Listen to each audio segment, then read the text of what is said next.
अमित जी, जो तो कानून की जो बात है, ये चिरलंबित मांग थी एक समुदाय की, कि जिस प्रकार की इसमें धांधलियां पाई गई है और कुछ लोगों को जिस प्रकार से इसमें लाभ पहुंचाया गया है, और कुछ लोगों के लिए ही संशोधन जवाहरलाल नेहरू के समय से मनमोहन जी के समय तक जो संशोधन किए गए, वो किस प्रकार से कुछ लोगों को लाभ देने के लिए किए गए, उस समाज के गरीब तबके के, और जो कि उसके लिए बहुत, जिन लोगों के लिए बहुत आवश्यकता की बहु के अंदर जो प्रावधान होने चाहिए थे कि उस समाज के लिए आवश्यक हो सके, लाभदायक हो सके, वो तो कुछ नहीं किए।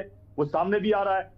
मैं जब ये मुझे थोड़ा सा समय देना, महत्वपूर्ण समय है, बहुत बोलिए बोलिए, महत्वपूर्ण आप बातें बोलिए। भी है। अमित जी, जब इसमें पहली बार इसकी चर्चा होती है, सत्र के अंदर चर्चा होती है, तो कांग्रेस और विपक्षी दलों ने कहा कि जेपीसी का गठन होना चाहिए। आप ये देखिए, जेपीसी का गठन होता है, तत्काल होता है। हमारे समय पे जो जेपीसी गठन होती है उसमें 31 मेंबर है, मगर 2013 में जब जेपीसी गठन होती है मात्र 13 लोग थे। हमने देखे कि उसकी व्यापकता को कितना ऊंचा स्तर दिया।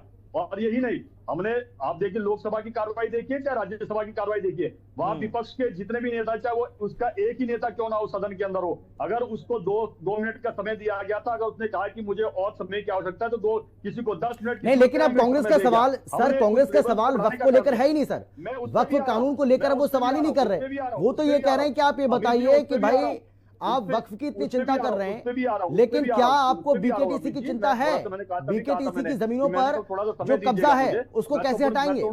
क्योंकि विपक्ष तो इसमें आग लगाने का काम कर रहा है। आपने पश्चिम बंगाल में देखा है ये विपक्ष वहां पर किस प्रकार से कांग्रेस और अन्य दल और ममता बनर्जी की क्या स्थिति राज्य की कर दी है। वहां पर हिंदुओं को पलायन करना पड़ रहा है। लॉ एंड ऑर्डर की जो पूरा जो दायित्व होता है वो तो वहां की जो स्थानीय सरकार होती है उसका होता है, और जहां वहां तो कुछ स्थिति संभल नहीं रही है। और जहां तक मंदिरों की बात है, आज भी मैं स्पष्ट तौर से कह देना चाहता हूं अमित जी, चाहे किसी को कितना ही चुभे इस बात को, आज भी कांग्रेस जिस प्रकार से मुगलों ने हिंदुओं के संस्कृति पे, अध्यात्म और मंदिरों पर आक्रमण किया, वही चरित्र और वही प्रवृत्ति आज भी कांग्रेस दिखा रही है। इसके तमाम वो पैमाने में आपको दे सकता हूं, चाहे वो राम मंदिर के लिए जिस प्रकार के रोड़े अटकाना हो, चाहे उसके बाद जिस प्रकार से हमारे चारों धाम को बदनाम करने का काम कांग्रेस ने पुरजोर तरीके से किया, वो आज भी इनकी प्रवृत्ति वैसी तरह की है जैसी मुगलों की प्रवृत्ति थी। उन्होंने हमारे मंदिरों पर किस प्रकार से आक्रमण किया। सर बीकेटीसी पर बोलिए ना सर, बीकेटीसी पर कब बोलेंगे आप? वही दिखाता है कि कांग्रेस केवल एक समुदाय के हित को भी ना देखते हुए पूरे अपने वोट बैंक को कैसे साध सकता है, वो इस प्रकार से इनके विधायक के बयान से स्पष्ट हो रहा है। एक बार भी मैं बता देना चाहता हूं, जब लोकसभा के अंदर चर्चा हुई, एक खामी बताई इन्होंने वक्फ बोर्ड के जो वक्फ कानून के अंदर, कि जो वक्फ कानून अब लाया गया है उसमें एक खामी बता दीजिए। जगदम्बिका पाल ने चुनौती देकर कहा था कि अगर एक भी आप खामियां इस सत्यवीर जी, मैं आपसे जानना चाह रहा हूं, बीकेटीसी को लेकर कोई जवाब आप देंगे कि नहीं? सर बीकेटीसी को लेकर आपने अभी तक पिछले 2 मिनट से आप बोल रहे हैं सर। जहां तक 2014 से, अमित जी 2014 से जिस प्रकार से भारतीय संस्कृति का पुनर्जागरण हुआ है आदरणीय प्रधानमंत्री मोदी जी के नेतृत्व में, कांग्रेस को चुभन तो होगी। आप डाकेश्वरी से लेके जम्मू कश्मीर से लेके कॉरिडोर से, महाकाल कॉरिडोर से लेके काशी विश्वनाथ कॉरिडोर से लेके चार धाम की स्थिति देख लीजिए आप, किस प्रकार से वहां प्लान का काम चल रहा है। 2013 की आपदा हमने भी सत्यवीर जी, या तो आप मेरे सवाल का जवाब दीजिए, नहीं तो सर मैं आगे बढ़ जाऊंगा। सत्यवीर जी, स्थानीय लोग थे, सत्यवीर जी, चिंता थी कि हमारी, सत्यवीर जी आप इतने अच्छे वक्ता हैं और अपनी पार्टी का इतने मजबूती से आप पक्ष रखते हैं, आज 50, लेकिन आप पता नहीं क्यों आज भटक रहे हैं। आप के लिए जा रहे हैं और अच्छे दर्शन हो रहे हैं। उत्तराखंड का आर्थिक व्यवस्था मजबूत हो रही है। मेरी आवाज आप तक पहुंच नहीं पा रही है, आप मुझे जानबूझ के सुनना नहीं चाह रहे। जागृत हो गया तो कांग्रेस की राजनीतिक जो सर कांग्रेस को छोड़िए, आप अपनी ये बताइए, मैं आपसे जानना चाह रहा हूं सत्यवीर जी, जिस दिन जागृत हो जाएगी इस प्रकार के दल पे आपको दूर दूर तक नहीं दिखाई देंगे, और आज वही मुगल इतिहास जो सोच है वो इनके विधायक। सत्यवीर जी, मैं ये जानना चाह रहा हूं कि बीकेटीसी की जमीनों पर अवैध कब्जा है, कांग्रेस पार्टी के विधायक इस बात का दावा कर रहे हैं, तो मैं आपसे जानना चाह रहा हूं सर कि सरकार की क्या प्लानिंग है? अवैध कब्जा है या नहीं? पहले तो आप इस बात को मानते हैं कि नहीं मानते, और अवैध कब्जा है तो कब तक इसको कब्जा मुक्त करा लिया जाएगा? सीधा सवाल है सर, आप पता नहीं कहां घूम गए, पता नहीं क्या क्या बातें आप कर रहे हैं सर। अमित जी, जिनकी प्रवृत्ति ही अवैध कब्जों की रही हो, उनकी सोच यही तो होगी अवैध बोलने की। वो वैध तो कभी बोलेंगे नहीं, ये चीजें वैध है, ये वो तो केवल अवैध। भाई आप देखिए कि जितने भी काम किए कांग्रेस ने, अवैध ही तो काम किए हैं। उनके मुख से जैसा खाओगे, जैसा वातावरण में रहोगे, जैसा लालन पालन होगा वैसा ही तो आपको सामने दिखाई देगा। उनका लालन पालन अवैध गतिविधियों में हुआ है, ठीक है, अवैध ही तो उनसे।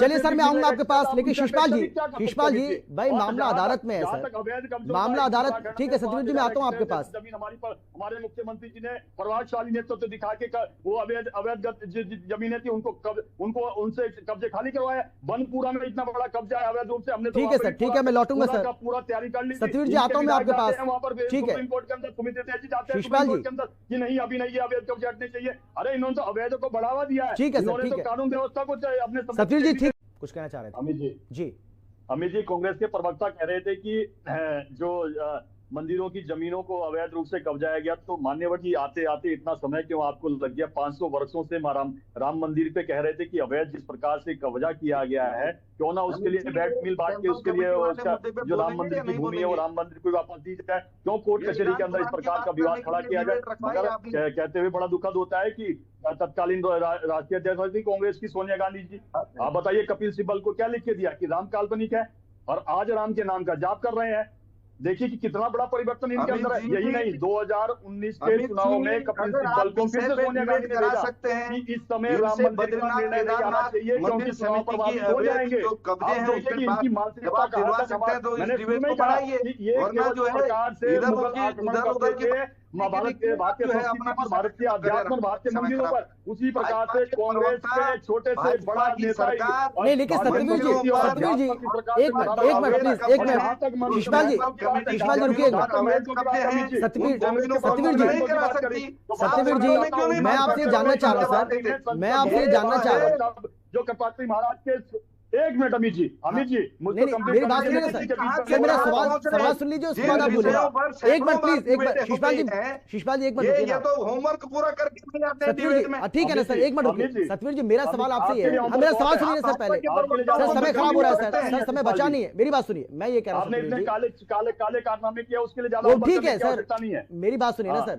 अब आप ये मुद्दे की बात भाई सभी आपसे जानना चाह रहे हैं भाई, जितने भी पैनलिस्ट हैं। अब शिशपाल जी एक मिनट रुकिए ना, शिशपाल जी मैं आप ही की जहां पर शिशपाल जी मैं आप ही की बात को आगे बढ़ा रहा हूं, अब रुकिए ना आप सर, सुनिए, मैं ये कह रहा हूं मंदिरों की जमीनें कब्जाई जा रही हैं, बीकेटीसी की जो जमीन है जिन पर अवैध कब्जा हुआ है, सरकार उनको आने वाले समय में किस तरीके से कब्जा मुक्त कराएगी, उसके लिए सरकार के पास क्या प्लानिंग है, थोड़ा उस बारे में बताइए ना सर। आप मुद्दे पर नहीं बोल रहे हैं, मुद्दे से आप हटके बोल रहे हैं तो समय खराब हो रहा है ना, क्या फायदा?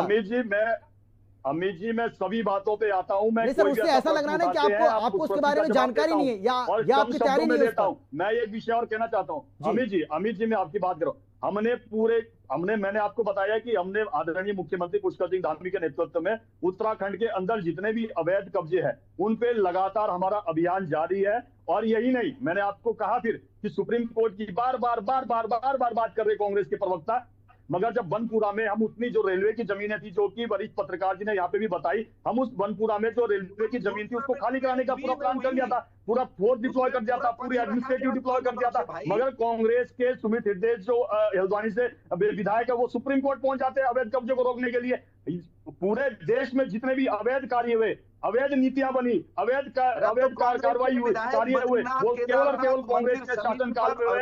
देश की दुर्गति और राज्य की दुर्गति करने में इनका ही हाथ रहा है। और आज इस प्रकार से अवैध कब्जों को हटाया जा रहा है, अवैध कार्यों को बंद किया जा रहा है और नीतिगत फैसले लिए जा रहे हैं। ये कांग्रेस के लिए आज की डेट में बड़ा सिद्धांत बना हुआ है। और जहां तक इन्होंने महंगों की बात करी, 1967 में संसद भवन के बाद कपात्री महाराज के नेतृत्व में जब गोरक्षा दल जाता है और छोटे छोटे शिशपाल जी इंदिरा गांधी ने गोलियां चलाने का आदेश दिया। सतवीर जी अब शिशपाल जी ये बताइए आप, शिशपाल जी भाई ऐसा तो है नहीं ये जो कब्जा है ये साल 2 साल 3 साल में 4 साल में या 8 साल में हो गया, ये कब्जा तो पहले से ही होगा ना। तो भाई अब आप सरकार को घेरने का काम कर रहे हैं, तो ये मौका आपके पास भी था, आपने क्यों नहीं किया कब्जा मुक्त? ठीक है, जवाब देते सर।